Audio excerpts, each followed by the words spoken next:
What is going on? It's your girl, Natalie, the Keto Bikini Pro, and I am here with a brand new series to document my ketogenic cut, my 2024 Keto Bikini Prep. This is where I will be going into depth about everything I'm doing for this year's prep, just as I did back in 2022 when I made my return to the stage after battling bulimia relapse in 2020. So if you want to check out that prep, if you missed that prep, you can check that out on my YouTube. I'll drop in the description box below. I will drop the link to the beginning or the whole playlist of that series, which I called The Comeback 2022. This year, I am calling it my Ketogenic Cut because ever since I went carnivore in 2022, and for that prep, I have been eating a lot of protein, which I love. I have definitely been eating on the high protein side of things in the low carb keto carnivore space. Not necessarily eating low fat. Depending on where I'm at in my journey, I have had high fat to lower fat, 1-to-1 with protein, all kinds of different things. But what I have not focused on in a very long time, in many, many years, is tracking my ketones and striving to be in nutritional ketosis. So this year's prep is going to be a little different than what I have been focusing on. And so I am going the, quote, high-fat keto route. Now, I never like terms like high and low because it's very arbitrary. What does high mean? What does low mean? In relation to what? In what context, right? Well, I'll be sharing all that with you here.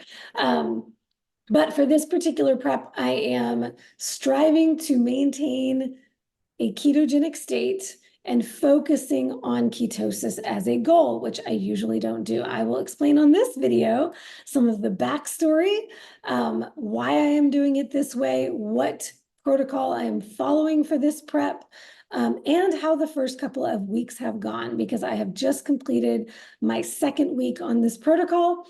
So I'll be sharing with you bit of a backstory on my reverse diet and my building season, and then going into this prep and the baselining that I did before I started the cut, and then the first week of the cut, first 2 weeks of the cut, and how that has gone so far. So let's dive right in. All right, first and foremost, if you are new to my channel and you have not yet subscribed, what are you doing? Hit that subscribe button, hit the notification bell so you always know when I drop a new video. In addition to this series, I teach free masterclasses every Monday night live here on YouTube. So you will be notified when I go live, and every single masterclass that I do, I talk everything: training, nutrition, keto, mindset, body composition, transformation, all the things. So you want to be on for those masterclasses, or at least catching the replays.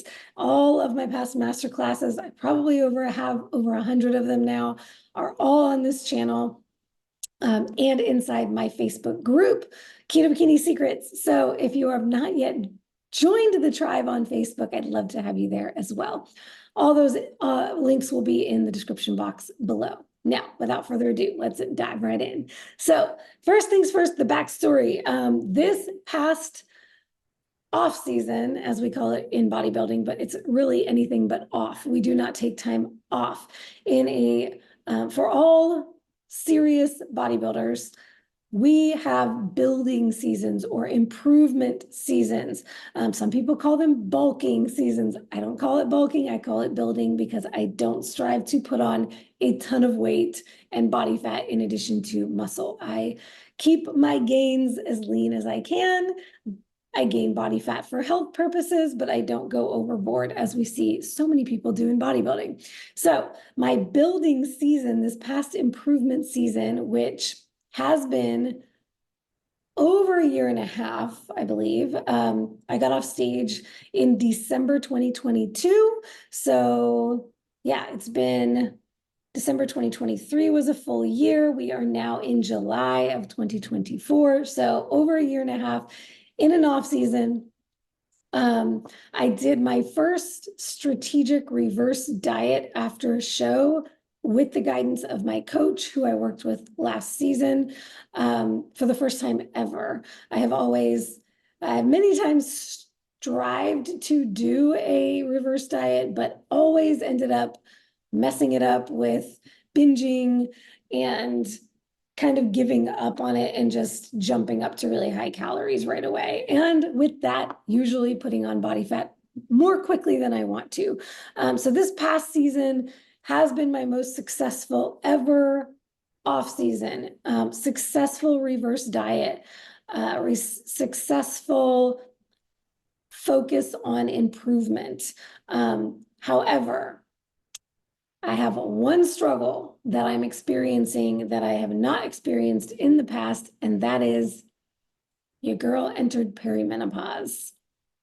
So I turned 41 this year, and when I came off of the stage in 2022, I was 39, pretty early for perimenopause, although some of you watching probably know, unfortunately, it's not uncommon today for women to go through perimenopause earlier than generations past. So when I stepped off stage, I've been doing regular blood work with my functional physician who I've worked with since 2021. So we got my regular hormone panel done and discovered that my testosterone was incredibly low, practically nothing. This was actually before we even finished that prep. I think it was 4 weeks or 6 weeks out when I got that test done, and we discovered low testosterone. We continued to track that, and I started some supplementation for it. It never got above, I believe a 7 was the highest I ever got it. At the lowest of the low, it was under a 3. Basically, it would not even register, and this was my total testosterone. My free testosterone was also very low, practically nothing. So basically my testosterone was low. Everything else, thyroid, all my blood work, of course my cholesterol looked high according to traditional doctors and traditional ranges, but for functional ranges, not a concern at all. So all of my blood work was beautiful, except this one thing, the testosterone. All of my other hormones had been beautiful. We started trying some things. So, and I also, this is important to note, blood work itself is not the end all be all. Seeing levels not optimal or according to ranges that your doctors might want to see, which by the way, traditional medicine doctors versus functional doctors have different ranges they work with usually. My doctor loves to optimize, not just get within a non-disease state range. He likes to be the unicorn, which, for example, my thyroid, he absolutely loves. I'm like a off the charts amazing, beautiful ranges for all of my thyroid numbers, for example. So side note, if you're worried about your thyroid on keto carnivore, that has never been a concern with me, just FYI. So all that to say, the one thing that I did struggle with in this off season was building muscle. My recovery from my training suffered, my energy and my mood suffered. So I had this lack of desire to train. And then I had a struggle with recovering from my training as well as I had in the past. So my training frequency and duration of my sessions really had to come down. I had to reduce the number of training sessions per week and take more rest days, and I had to not go balls to the walls when I was training. I did not see a lot of improvement in strength. All of the markers that you would want to see to say, hey, I'm gaining lean mass. And I also did not see that gain in lean mass using my body composition testing, which I have an in-body at-home system that I use every single day, and I take averages over the week, which I'll be sharing with you in a little bit. And every week when I do these updates throughout this prep, I will be sharing changes in my body composition. as we get closer to the stage. But all this to say that in my off season this year, the main thing we focused on was trying to bring that testosterone level up. We tried lots of different supplementation tactics. I'm not going to talk about those in depth on this video because supplementation is very individualized and you should work with a doctor to determine appropriate ways to supplement for you. I do have master classes on that, but please do not listen to things like this that other people are doing and then just go try them for yourself. So we tried some supplementation. We tried different variations to my diet. We brought calories up, first with fats, then added carbs, so I've tried all kinds of different things with higher fats and proteins, high carb, with moderate to high fat, high everything. I gained as much weight and body fat that is healthy to gain. And then at that point, it was like gaining any more body fat at this point is not going to be beneficial. So it was not a factor of being too lean, staying too lean. I got up to the pretty healthy, normal range for body fat percentage. I got up to about 25%, maybe 26% at one point in the off season at my highest. Don't need to be any higher than that for optimal health. Certainly was not too lean. Did not keep my calories too low. Did not keep proteins, fats, or carbs too low. We tried all of that stuff. So I also got lots of blood work, additional blood work, more than what I normally get. And I tried this past winter into the spring, a whole bunch of specialty tests that I'd never done before. I did an organic acids test. I did a hair mineral analysis. I did a GI 360 stool test. I did a SIBO breath test to rule out SIBO, small intestinal bacterial overgrowth. I did a hormone map, which is essentially the same thing as a Dutch test, but it's not the branded one. So I did all these different tests, and on a separate video, I'll have to film, all the tests that I did and the results and what that all meant. Nothing major popped up, little things here and there that I could optimize with my minerals, but nothing substantial. No SIBO. That's a good thing. Happy about that. No SIBO. So, all that to say, there was that month that I did the Dutch test, I stopped taking the supplements I was taking for my hormones so I could get a baseline of where I am without all the hormone or without all of the supplements. And for the first time ever, all of my hormones were nil, nothing, nada. Progesterone, estrogen, testosterone, all of it dropped in the tubes. DHEA was lower than it had been. Pretty much everything non-existent. And that was the first month that I did not have a period. So while I suspected, and my doctor suspected we were potentially entering perimenopause way back, when I turned 40 in February of 2023, a whole year later, I believe it was February or April, February, March, or April of this year that I did these tests and discovered that was the first time I did not have a cycle. And then I had a couple of months like that, and then my cycle came back. And so, but it's been very, very unpredictable. It could be a 23-day cycle one month and a 40-day cycle the next. So I sometimes get that bleed and sometimes I don't. So all that to say, this is just kind of leading up to how I decided to do this prep differently this year and why I decided to do it differently this year. So the one thing dietarily that I have not tried yet, and I think it's because I've just really enjoyed high protein, and it works very well for body composition, and for changes and for cutting, maintaining your lean mass.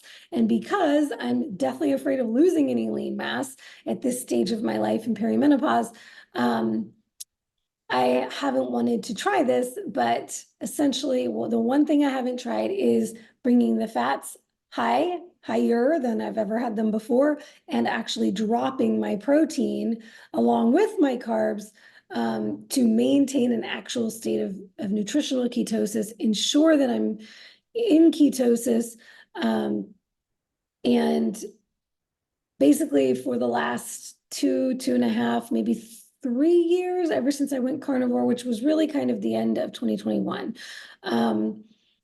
I've always had my protein higher than my fat, or if anything, 1-to-1 with my fat, but my protein has remained this entire time well above my body weight, my total body weight.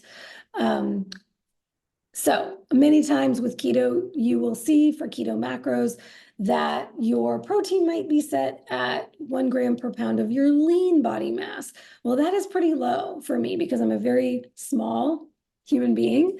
I'm only barely 5 feet tall, really kind of 4'11 3/4, but I claim 5 feet. And I weigh right now about 121 pounds. At my highest, maybe 125. And over the last few years, my protein has pretty much been at a good 150 or even higher all the time. And my fat at the most got up to maybe 140, 150 grams, but usually it would be a little bit under my protein at my highest level of calories. So I might be eating 120, 130 grams of fat at the most. So I decided I want to try this one last-ditch effort. This is what I'm considering it for myself, to improve my hormone levels through dietary measures before I go the route of looking into bioidentical hormone replacement therapy. I am not opposed to HRT, to BHRT. I'm very interested in it. I've been learning more and more about it lately, and I will be happy to go that route if and when the time comes. I would have been happy to go that route, a year or two ago, as soon as I discovered that my testosterone was low. But if there's a way that I can maintain my hormone levels a little bit further into my 40s, as long as I can before I have to go the route of paying for and maintaining and keeping up with HRT, I would love to do that, because I suspect that then I would end up on HRT the rest of my life. And that's a long time. So what I would like to try is this. What I decided I was going to try this year is the high-fat ketogenic approach.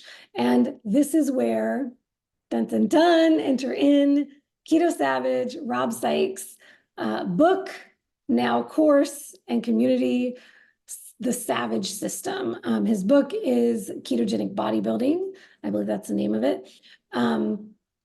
He has a website called ketogenicbodybuilding.com, and I've been familiar with Rob for years now, met him many times, got to hang out on the low carb cruise and some other keto events that we've both spoken at. Respect the guy. Bronson actually tried his system, his protocol, 3 years ago when we met. Bronson was actually running it, had just decided to run Rob's program and work with Rob to test it out himself, and it worked well for him. So I thought, why not go to the guy, like bodybuilding, ketogenic bodybuilding, right?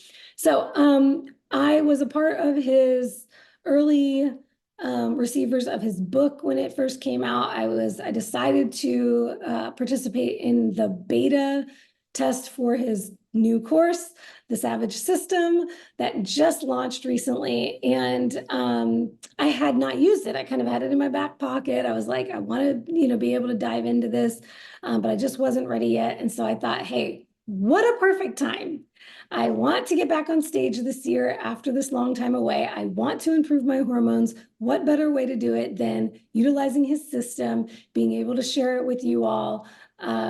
And the thing that really kind of pushed it over the edge is that he decided to do something kind of cool this year, very different, a 6-month transformation challenge, not 6 weeks, 6 months. So along with the new course, he also launched a community called The Tribe, and there's a community membership you can purchase. And if you do that, or you buy the course, you can enter into this 6-month transformation challenge. So I already had access to the course, so already had access to the tribe. So I thought, what the hell? I'm doing the prep anyway. Let me throw my hat in the ring. And y'all, literally today, he requires, this is for accountability's sake and for honesty and transparency's sake, he requires you print out these check-in forms, progress photo check-in forms. You write the date, your name, and your current weight, and you put this behind you in your progress photos. So while I am already 2 weeks into my prep, I have 2 weeks of check-in photos already done. I went ahead and finally printed out the form and today took my pictures. So I will be submitting officially into the challenge. He's giving $5,000 to one female and one male at the end of the year in December, which will be right after I get off stage. So what the heck? The stars aligned. It's perfect. Let's do this. So, all right. With that being said, all right, let me just dive into the cut now and all of the details that everything that I'm doing so far. So first things first, prior to this cut, I did a mini cut in March through beginning of May. So basically a 6 to 8 week cut. I guess 6 weeks truly, where I did it the way I always, not always, I shouldn't say always, but the way I've done my most recent preps. And that is kept my protein high and then just gradually dropped my fat week after, well, gradually dropped my fat when I needed to, if I wasn't making progress. So drop my fat to take my calories down, basically. So I did that March to beginning of May because I decided to get on stage at the Angel Competition Bikinis fashion show, which is not something where you need to be stage lean. It is all about empowerment, getting on stage, loving your body in every stage you are in. And so it was an incredible first opportunity to get back on stage after a long off season. Took me out of my comfort zone because I, was not stage lean for that show, but I had a blast. I'll have to add some photos here so you can see what the result of that was. I got to have a gorgeous new couture bikini made by AC Bikinis for that show, which I will be using again for my show at the end of this year. All right.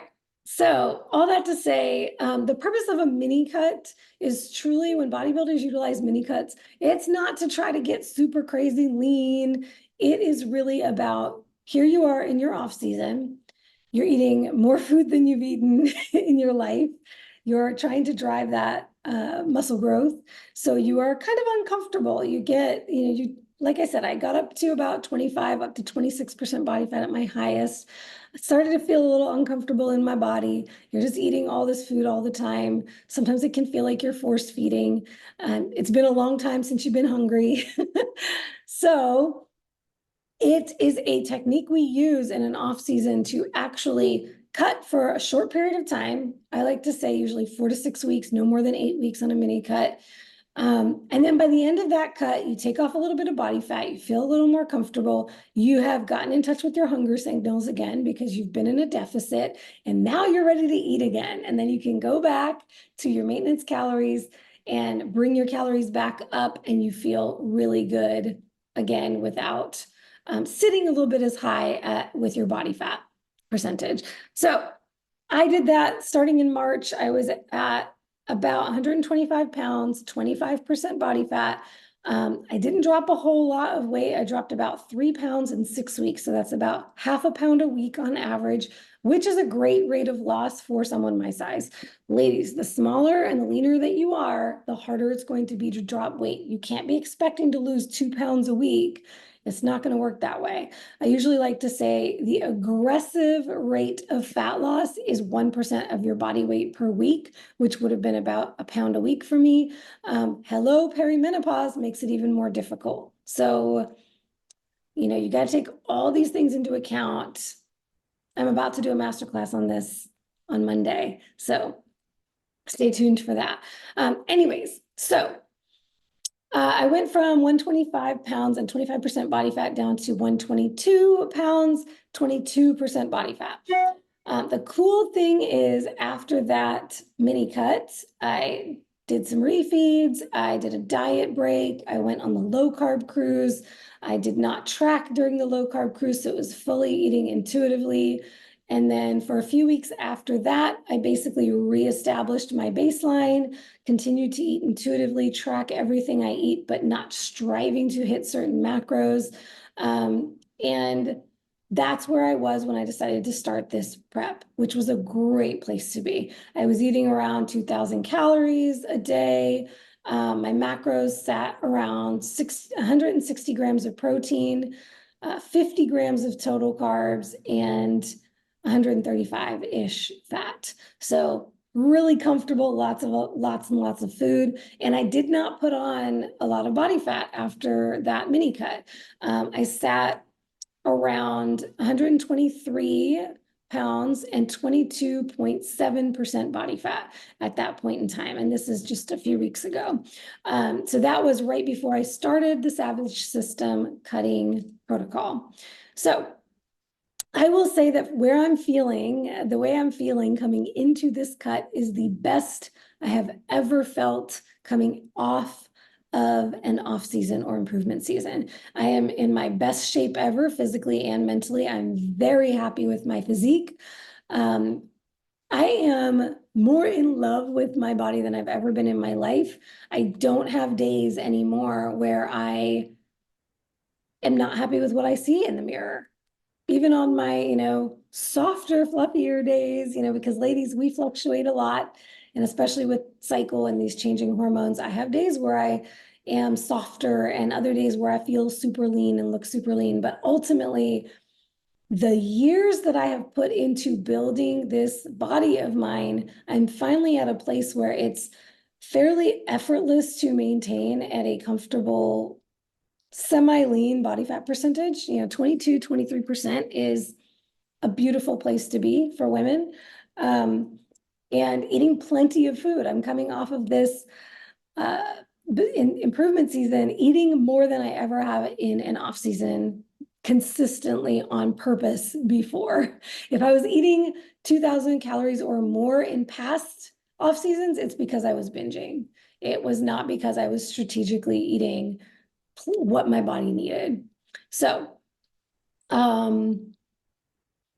all right, highest calories ever, 0 disordered eating thinking or behaviors. I can't even remember the last time I struggled with desires to binge, thoughts of binging. These things were still present to me in every off season that I've ever had. Coming into a cut, thinking about doing a cut, I have had fears about disordered eating.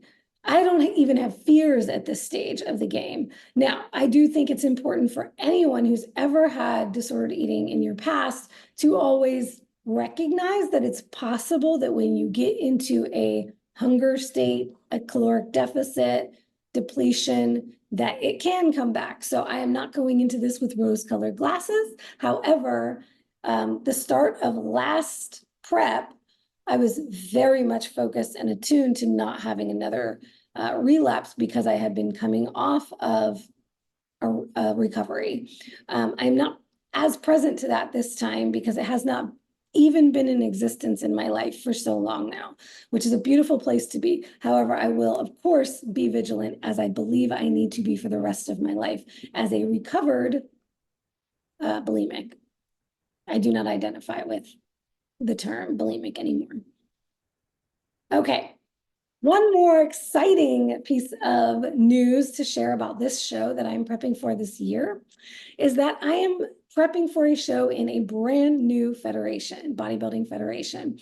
So if you are not aware at all of the world of bodybuilding, there is a mainstream, most mainstream bodybuilding federations. There is a massive one called the NPC IFBB. NPC is the amateur arm, IFBB is the pro arm, and this is the one that goes to the Arnold Classic and the Olympia stage, which is the biggest bodybuilding stages in the world.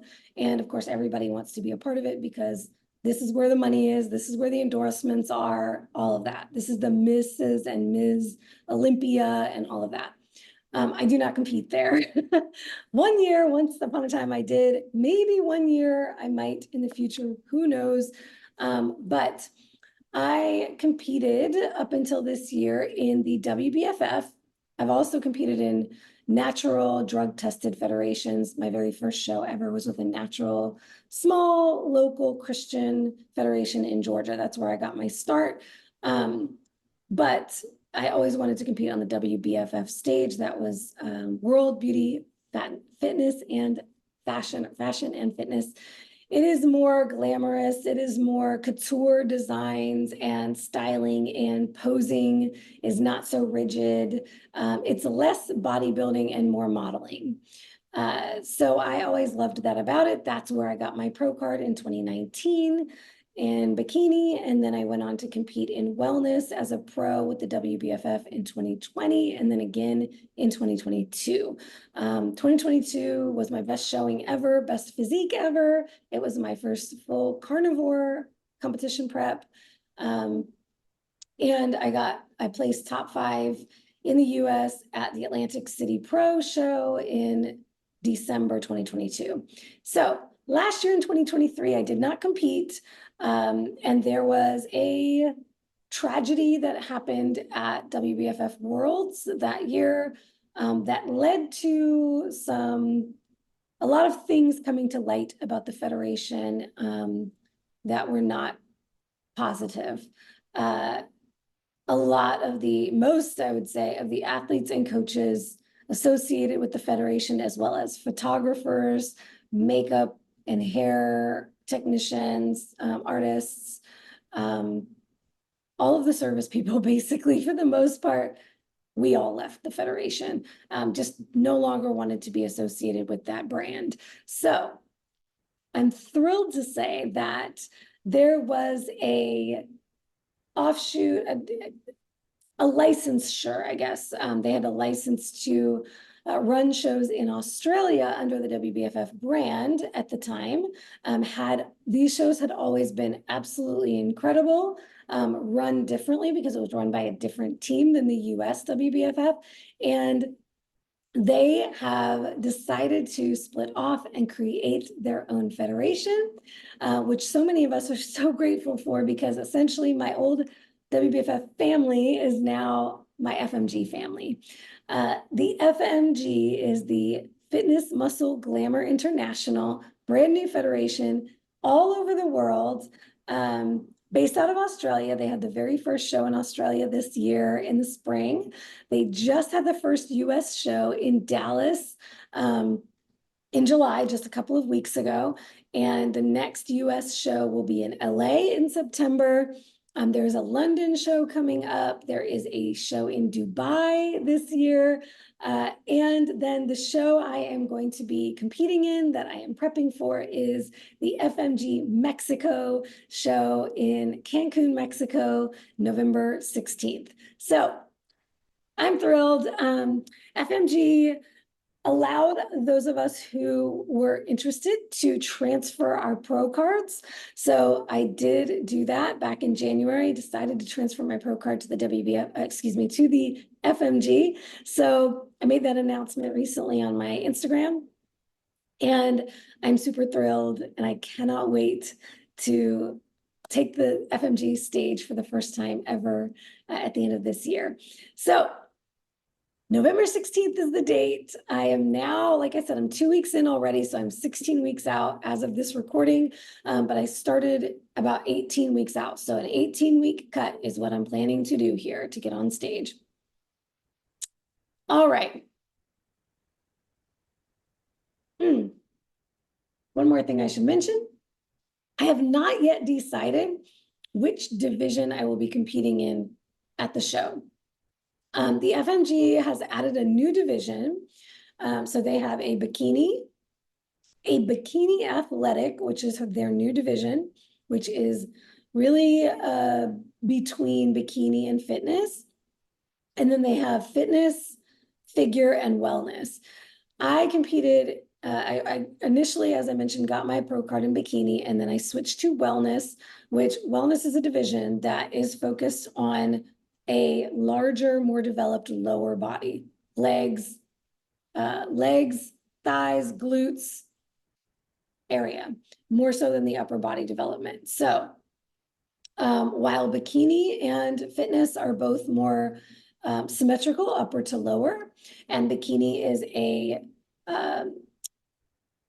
less muscular division than fitness, and then figure is the most muscular division. Wellness would sit right between bikini and fitness, but with a less developed upper body and a more developed lower body. And then bikini athletic, the brand new division, is more developed and defined, so a little more shredded than bikini, with more muscular definition and development, but not as much as fitness. So here's the thing. I feel like I could play in the sandbox with wellness, bikini athletic, and potentially fitness.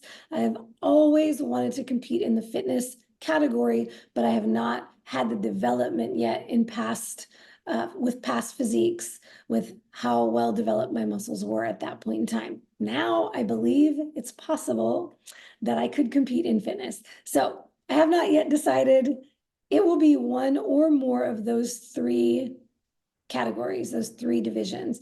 And then certain divisions also have categories by age, like fitness, for example. If I did fitness, I would likely compete in the 35 plus category. So that remains to be seen. As I cut down, lean down, shred, I will see how my physique is looking, and that's how I will decide which category to compete in. I will likely potentially do 2 divisions in this next show, just to get a feel for the FMG stage and where I fit best, where my physique fits best. I will also be watching the FMG shows very closely. I was just watching the Dallas show streamed live. I'll be doing the same thing with LA, London, all of the different shows, so I can really get a sense for what they're looking for in real life, right? Because we have these pictures to go by on their website, but I want to see who's showing up to the shows and who's winning the titles in these first shows this year. And then I'll make my decision. All right. This is going to be a long video because I have a lot to cover here. Future videos will be much shorter updates. All right, let's get into the overview of the Savage System protocol and my first impressions after my first couple of weeks. So, as I mentioned, the way I used to run my preps, I would start with, and this is a similarity to the way I have done it and the way Rob does it. So one thing that's the same, we both are very huge proponents on getting your food intake, caloric intake up before engaging in a cut. I like to say it all the time, but ladies, we've got to stop trying to chase fat loss all the time. Especially for my skinny fat ladies, those who've lost a lot of weight already, or those who are already lean. You've got to come out of the dieting and get into a building season. So he agrees that we both of our protocols start exactly that same way. High calorie, high food intake. Now, the main difference is that for me, protein starts high and stays high. If anything, I might even bump it up even more during a cut to help with my satiety. The Savage protocol actually starts at an 80% fat ratio of calories. And which means by default, your protein is going to be less than 20% of calories because the way he does it is basically you take your starting calories and you take 80% of that and you establish what your fat macro is going to be. And then you take your carbs, you decide where you want your carbs to be from anywhere from 0 to 20 grams. And based on where your carbs sit, and for me, it's 20 grams, I track every little thing, y'all. So when I say 20 grams, that includes all of my electrolyte supplements, my coffee, all the things that have like negligible carbs, but that 1 gram of carb in each little thing adds up. So that's where most of my carbs come from. My coffee, my supplements, and my coconut products, because I'm dairy-free. So in place of any kind of dairy product, I use a coconut version, and that usually comes with a few carbs. And then I also incorporate fermented foods like sauerkraut and pickles and things of that nature. So some olives here and there. And getting started with this protocol, I incorporated things like nuts and seeds, which I usually don't consume, just because I was trying to get to that fat amount without going over my protein. But we'll talk more about that in a little bit. So he starts you high, 80% fat, and then wherever your carbs sit, you take that out of your protein amount. So starting out, your protein is a little bit under 20%, which is, you could be like, oh my God, and this is the way I was feeling, like, oh my God, that's so low for protein. Now, the purpose for this is that, number one, you want to ensure you are in a deep state of ketosis. So give the body tons and tons of fat to acclimate to, and especially for those, anybody's coming from not already doing a ketogenic or low carb diet, you absolutely need to drive the fat up at the beginning to teach your body how to use the ketones. So like I said, for years, I have not tested my ketones. It's not been a priority for me. So I understand this part of the protocol and why it's important. So while it did make my protein too low for my preferences and recommendations, and I want to talk about that caveat in a minute. I understand the purpose, and it's a short-term thing. You're not doing this the entire prep. So you start at 80%. That's only 1 or 2 weeks max. So it's just to really get you adapted to using those ketones, letting your body recognize that ketones are the fuel source, and then utilizing that for fuel. The other thing is to help maintain your lean muscle mass, because in a cut, in a deficit, it is very difficult to hold on to muscle mass. You're in a catabolic state. So Rob's approach is all about not letting your training performance drop as you cut. Typically, as you cut calories, cut fuel, your energy is low, you cannot perform as well in the gym. So while during a bodybuilding cut, we are all striving to maintain that performance in our training so that we can maintain that lean mass. Rob's concept is that you get all this fat and it is going to fuel your performance in the gym. And that output in the gym, what you're capable of doing there, will help maintain that mass, as well as fats being protein sparing, meaning muscle sparing, meaning it helps you hold on to your muscle. Okay, so here's the caveat for anybody who's reading Rob's book or doing the course and maybe not getting the guidance in the tribe or not getting any kind of additional coaching from Rob. What you need to understand is this. This is absolutely so important.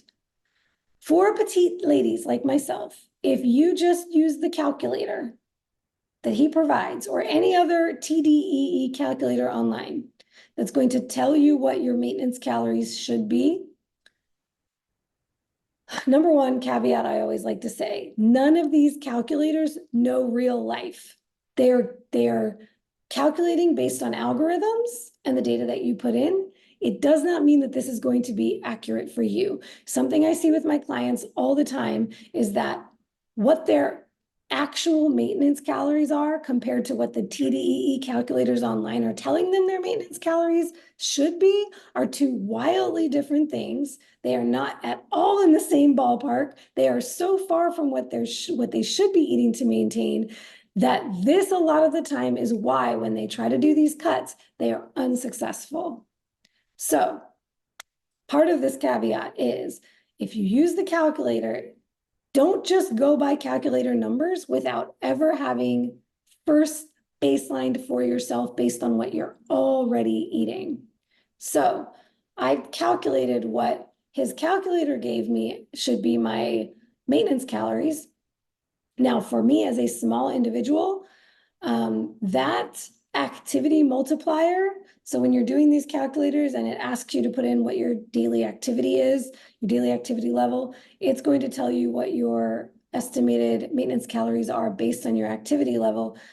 If you pick a different one, it will wildly be different by hundreds of calories. So you've got to test it out for yourself first. And this is something I have made a part of my life. I track consistently, I track all the time. And if I do take time off from tracking, like I did on the low carb cruise, when I came back, before I even did any calculations and even tried to use anybody's protocol, I got my baseline for real, meaning I ate and then I tracked. I didn't try to hit calories, but I tracked. I ate intuitively and I tracked so I could see what I was already eating.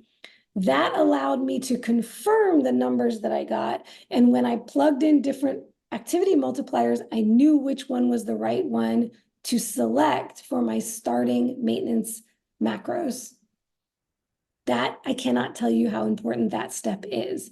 If you just take what a calculator says, it could be wrong and you could be spinning your wheels doing all the wrong things.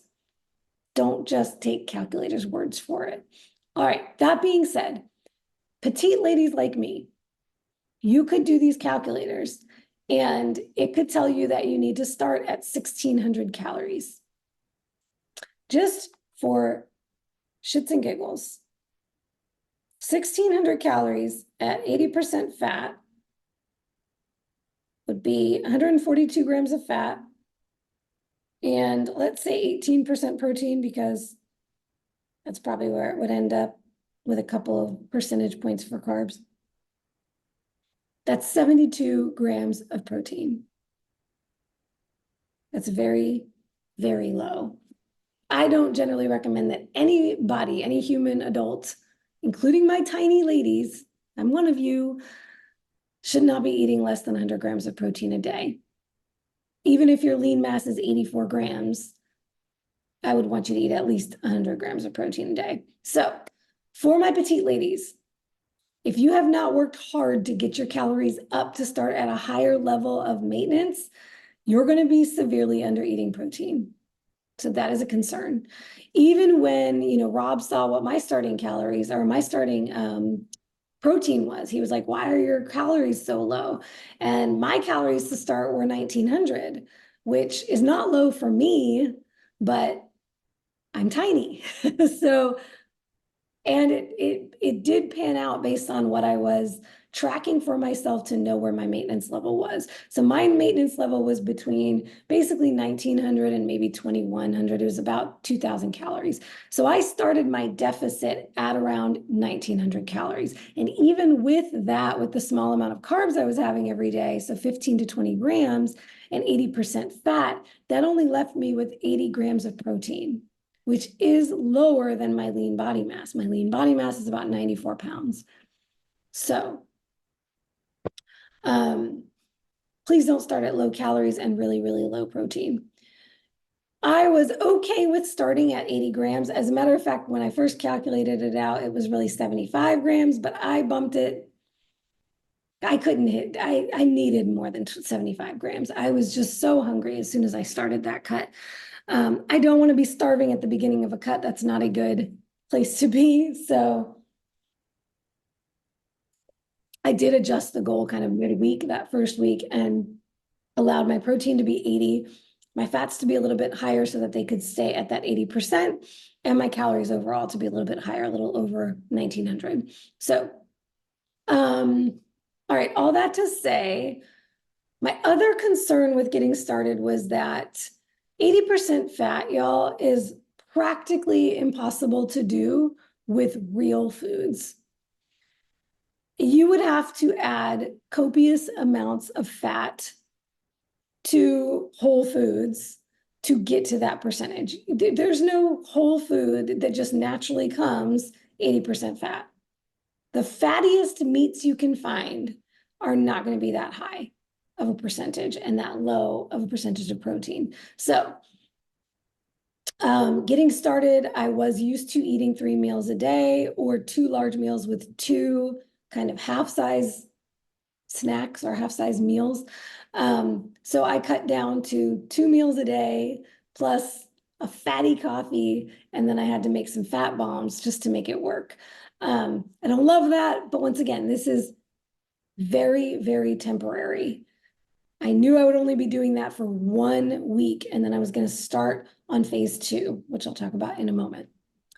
The other issue with, I'm saying this because I don't want to encourage anybody to be eating 80% fat and 20 or less % protein for extended periods of time. Nutrition, micronutrition, comes from foods that naturally come with protein and fat. A lot of the time it's a good 1-to-1 protein and fat, or one may be a little higher than the other, protein or fat higher than the other by grams, right? So even your ribeyes are not 80% fat. So anything from lean to the fattiest meats, you're gonna get this combo, or let's say mid-range to fatty meats, you're gonna get this great combo of a ton of micronutrition. Fat on its own, without any other protein, without in a whole food form, is devoid of nutrition. It is great for fat-soluble vitamins, but it doesn't come with all those vitamins already in it. It's the fat with the meat, or the whole egg, or the fatty salmon, fatty fish, things like that that have the nutrients, because you have both. When you just have to add a bunch of fat to your tallow, butter, cacao butter, whatever it is that you're using to add those fats, you're lacking as much micronutrition. So another reason just to consider that this is temporary, short-term, and should not just be 80% forever. I got some comments on my Instagram post about the prep, thinking I was going to be doing those macros the entire prep. No, that's not how it works. And to be quite frank, in a competition prep, your macros are not going to stay the same the entire time. So for those of you who might have been wondering why your fat loss efforts have failed, it might be because you tried to stick to the exact same macros for 6 months.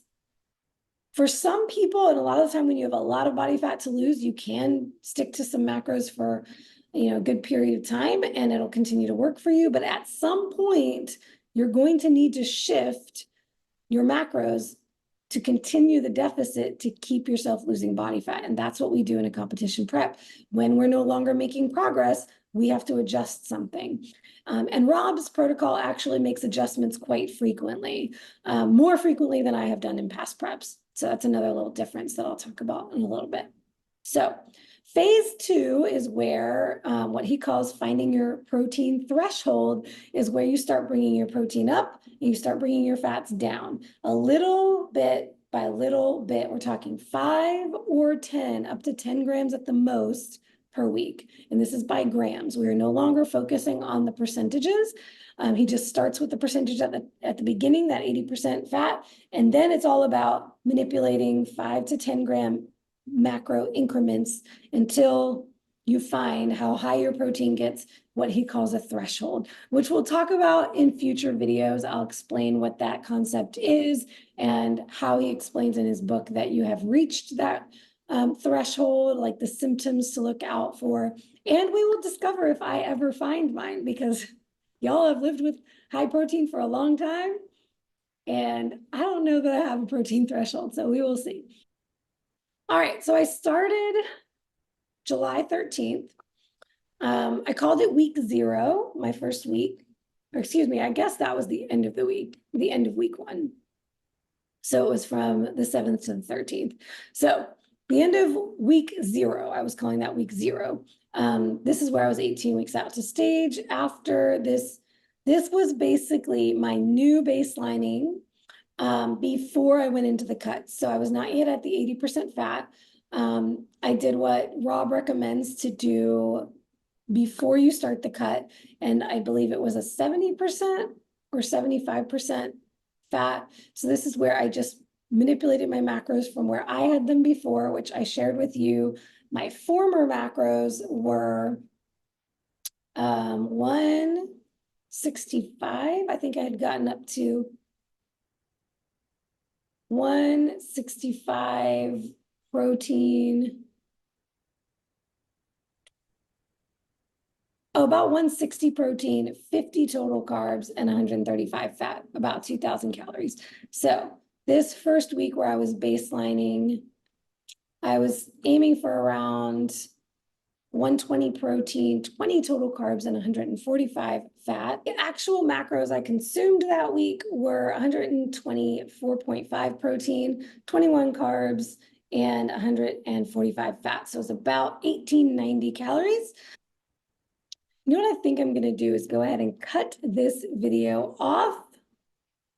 And then I'm going to start fresh to share the week by week updates of body composition and all of that, all of the details that I'll be tracking throughout this prep. That way I can share my screen with you all. And I think I've been rambling for a while, so you're going to have to check out the next video to hear how it's been going so far. I'll see you over there. Bye.